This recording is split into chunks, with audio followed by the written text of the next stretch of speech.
وآخر دعواهم أن الحمد لله رب العالمين۔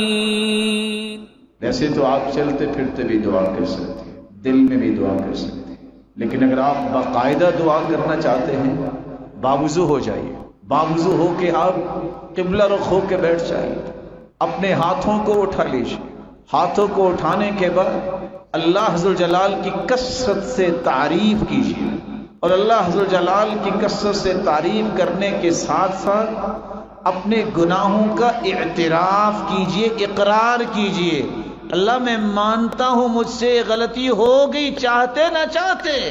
ان العبد اذا اعترف ثم تاب تاب اللہ علیہ، اللہ کے سامنے جو اعتراف کر لیتا ہے اللہ عز و جلال اسے معاف کر دیتے۔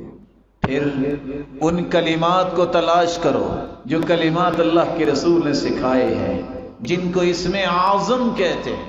اسم اعظم کے ساتھ کی گئی دعا رد نہیں ہوتی۔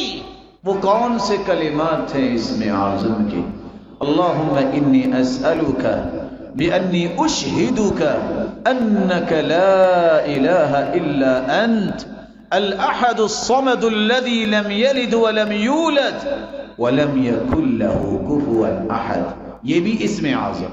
دوسرا اسم اعظم اللہم لا الہ الا انت المنان بدیع السماوات والارض یا ذا الجلال والاکرام، یہ بھی اسم اعظم۔ پہلی ابو داود کی روایت اور یہ جامع ترمذی کی۔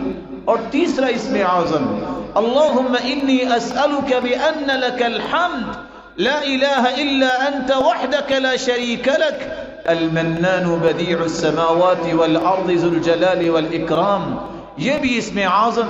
یہ سنن ابن ماجہ کی روایت۔ اور سب سے آسان اگر یہ یاد نہیں ہو رہا وَإِلَٰهُكُمْ إِلَٰهٌ وَاحِدٌ لَا إِلَٰهَ إِلَّا هُوَ الرَّحْمَٰنُ الرَّحِيمُ، یہ بھی اسم اعظم۔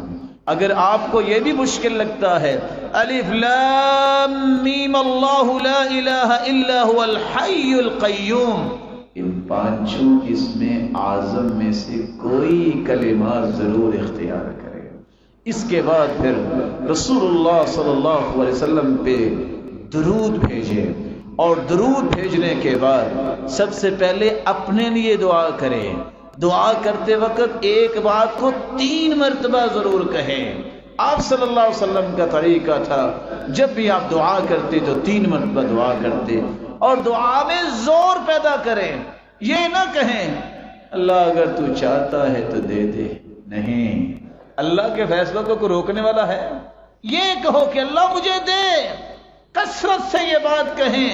آپ اپنے رب سے مانگ رہے ہیں، اس کے فیصلوں کو کوئی روکنے والا نہیں ہے۔ مت کہیے کہ اللہ اگر آپ چاہتے ہیں تو دے دے، نہیں، اس یقین کے ساتھ دعا کیجئے یا اللہ مجھے یہ چاہیے اور میں نے لے کے ہی جانا ہے۔